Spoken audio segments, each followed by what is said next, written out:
సేవను పరమోద్దేశ్యంగా తీసుకుని ముందుకెళ్తున్న నేత.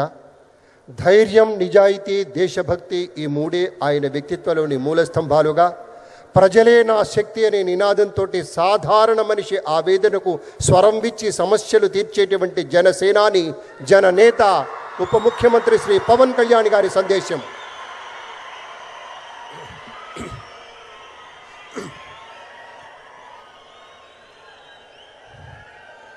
వేదిక పైన ఆసీనులైన మనందరికీ స్ఫూర్తిదాయకమైన నాయకులు, మన గౌరవ ప్రియతమ భారత ప్రధాని నరేంద్ర మోదీ గారికి 5 కోట్ల ప్రజల తరపున, మనందరి తరపున వారికి మనస్ఫూర్తిగా హృదయ నమస్కారాలు తెలియజేసుకుంటూ స్వాగతం పలుకుతున్నాం. వేదిక పైన ఆసీనులైన గౌరవ రాష్ట్ర గవర్నర్ గారికి, అబ్దుల్ నజీర్ గారికి నా హృదయపూర్వక నమస్కారాలు. రాష్ట్రాన్ని ఒక తరం కాదు, ఒక ఎన్నికలు కాదు, 5 సంవత్సరాలు కాదు, ఒక తరం కోసం ఆలోచించే నాయకులు శ్రీ గౌరవ ముఖ్యమంత్రి శ్రీ నారా చంద్రబాబు నాయుడు గారికి హృదయపూర్వక నమస్కారాలు. అలాగే వారి తండ్రి అడుగుజాడల్లో సమర్థవంతంగా తనకిచ్చిన అన్ని శాఖల్ని సమర్థవంతంగా నిర్వహిస్తున్న యువ నాయకులు లోకేష్ గారికి నా హృదయపూర్వక నమస్కారాలు. వేదిక పైన ఆసీనులైన కేంద్ర మంత్రివర్యులందరికీ, సహచర మంత్రివర్గ సభ్యులకి, ఇక్కడికి విచ్చేసిన శాసనసభ్యులందరికీ పేరు పేరు నా హృదయపూర్వక నమస్కారాలు. ఇక్కడికి విచ్చేసిన జనసేన నాయకులకి, తెలుగుదేశం నాయకులకి, భారతీయ జనతా పార్టీ నాయకులకి, ప్రతి ఒక్కరికి పేరు పేరున నా హృదయపూర్వక నమస్కారం. మనకి ప్రధానమంత్రి గారిని ఒకటే ఒక పదంతో పిలుస్తాం, కర్మయోగి. ఏ ఫలితాలు ఆశించకుండా దేశ సేవే పరమావధిగా ఆయన ఆలోచిస్తూ, ఎలాంటి లాభాపేక్ష లేకుండా కేవలం ధర్మాన్ని పట్టుకొని డ్యూటీని, కర్మని ఏమాత్రం ఆశించకుండా చేస్తున్న అలాంటి వ్యక్తి మనం ఈ సమయంలో ఈ తరానికి వారు దిశానిర్దేశం చేసే విధంగా ప్రధానమంత్రి స్థాయిలో ఉండటం మనందరం చేసుకున్న అదృష్టం. One who performs duty with truth, righteousness and discipline without attachment to results and dedicates action to the protection of those of the motherland attains eternal glory. The statement perfectly describes Honorable Prime Minister Shri Narendra Modi ji. Our Honorable Prime Minister Shri Narendra Modi ji is not just leading a government, ఆయన ప్రభుత్వాన్ని ఒకటే నడపట్లేదు, 2 తరాలని నడుపుతూ ఒక alpha రాబోయే ఇప్పుడు పుట్టిన బిడ్డలకి దిశానిర్దేశం చేస్తున్నారు. అలాంటి మన ఆత్మనిర్భర్ భారత్ ఎవరి మీద ఆధారపడకుండా దేశం తలెత్తి చూసేలాగా మేము సేవకులం కాదు, మేము భాగస్వామ్యం వహిస్తాం. మేము దేశానికి, ప్రపంచానికి దిశానిర్దేశం చేస్తాం. భారత్ అగ్రగామి, అంతేగాని కూర్చోబెట్టి చేతులు మడుచుకొని మేము భయపడతా ఉండే దేశం కాదు. తలెత్తుకొని పొగరగా, ఒక దేశపు జెండా ఎంత పొగరుగా ఉంటుందో అంత పొగరుతోటి భారతదేశాన్ని ప్రపంచ పటంలో నిలబెట్టిన మోదీ గారు మనకి ఈ రోజున ఈ కార్యక్రమానికి విచ్చేసి, ప్రత్యేకించి మొన్న గూగుల్ వచ్చింది, అలాగే ఈ రోజున ముఖ్యంగా దాదాపు 13,000 కోట్ల పైచిలుకుతోటి ఈ రోజున మనకి పెట్టుబడులు వస్తూ ఉన్నాయి. దాంట్లో ప్రత్యేకించి ఉరవకంలో 4,000 కోట్ల రూపాయలు పెట్టుబడి మనకి. ప్రత్యేకించి ఈ రోజున మనకి GST పన్నులు ఎప్పుడు పెరగడమే తప్ప ఇప్పుడు తగ్గవు. అలాంటి పన్నుల భారాన్ని మనకి మోదీ గారు వచ్చాక దాదాపు ప్రతి కుటుంబానికి సంవత్సరానికి, ఇందాక సోదరు లోకేష్ గారు చెప్పినట్టుగా, ఒక 20,000 రూపాయలు ఆదా చేసుకునే అవకాశం కలుగుతుంది. ఇది GSTలో విద్య కానీ వైద్యం ఖర్చులకు భారం నుంచి సామాన్యులకు ఉపశమనం కలిగిస్తుంది.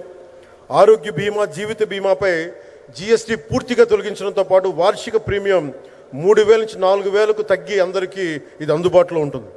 అలాగే విద్యార్థులకు కావచ్చు, ఇలాంటి ప్రతి ఒక్కరికి కూడా అన్ని రంగాల వాళ్ళకి ప్రత్యేకించి మనకి GST వల్ల లాభాలని అందరికి అందించేలా ముందుకు తీసుకెళ్ళి ప్రతి ఒక్కరికి, గౌరవ ప్రధానమంత్రి గారికి, దీనికి సహకరించిన గౌరవ ముఖ్యమంత్రి శ్రీ నారా చంద్రబాబు నాయుడు గారికి, ప్రతి ఒక్కరికి నా హృదయపూర్వక ధన్యవాదాలు తెలుపుకుంటూ,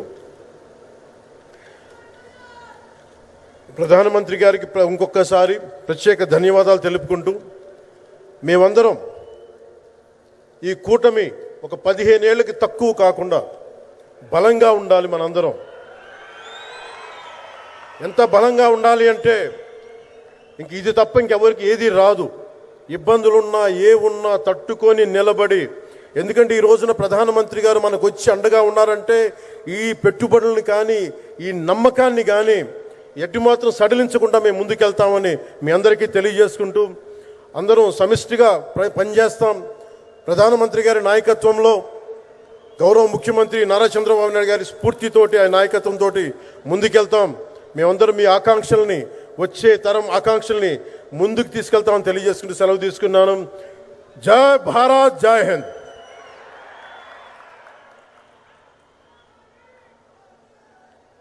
అనేక ధన్యవాదాలు సార్. ప్రజాసేవే పరమోన్నత ధర్మమని నమ్మి ఆ మార్గంలో నిబద్ధతతో గౌరవ నరేంద్ర మోదీ గారి నాయకత్వంలో అభివృద్ధే పరమావధిగా పనిచేస్తున్న గౌరవ కేంద్ర మంత్రివర్యులు శ్రీ భూపతిరాజు శ్రీనివాస వర్మ గారిని మాట్లాడవలసిందిగా ప్రార్థన.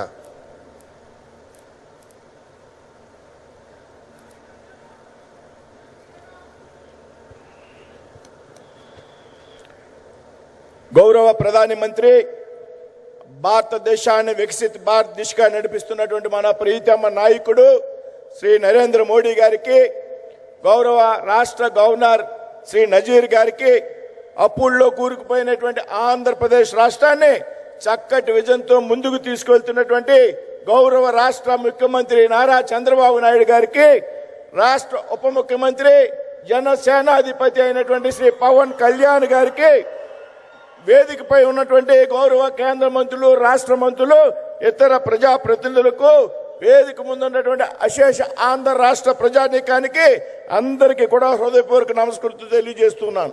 మిత్రులారా, కర్నూలు అనేది కేవలం ఒక నగరం మాత్రమే కాదు. ఒకప్పుడు రాష్ట్ర రాజధానిగా విరాజిల్లిన నేల కర్నూలు. స్వాతంత్ర సమర యోధుల కీర్తి గాథలను నేల రాసుకున్నటువంటి నగరం కర్నూలు. అదేవిధంగా సత్యశోధనకు, త్యాగానికి, నిబద్ధతకు చిహ్నమైనటువంటి కర్నూలులో గౌరవ ప్రధానమంత్రి నరేంద్ర మోడీ గారు తీసుకున్నటువంటి నెక్స్ట్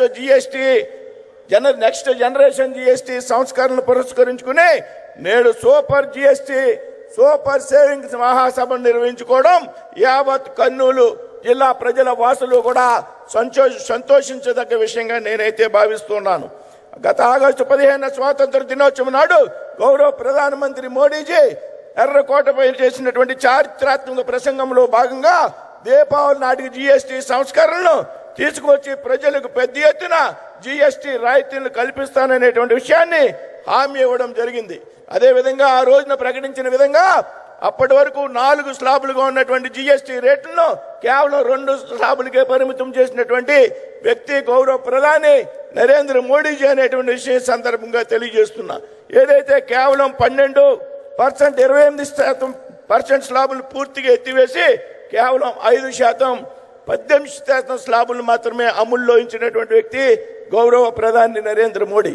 అంతేకాకుండా దేశంలో సామాన్య ప్రజలకు ఊరట కలిగించే విధంగా ఏదైతే విద్య కానీ, వైద్యం కానీ, వ్యవసాయ రంగానికి కానీ సంబంధించినటువంటి ఉత్పత్తులు ఉన్నాయో వాటి మీద 0% జిఎస్టీగా ప్రకటించినటువంటి వ్యక్తి గౌరవ ప్రధాని నరేంద్ర మోడీజీ గారని ఈ సందర్భంగా తెలియజేస్తున్నాను. అంతేకాకుండా ఈ సంస్కరణలో సెప్టెంబర్ 22 నుండి, అంటే దీపావళి కంటే ముందుగా 1 నెల ముందే అమల్లోకి తెచ్చినటువంటి వ్యక్తి గౌరవ ప్రధాని నరేంద్ర మోడీజీ.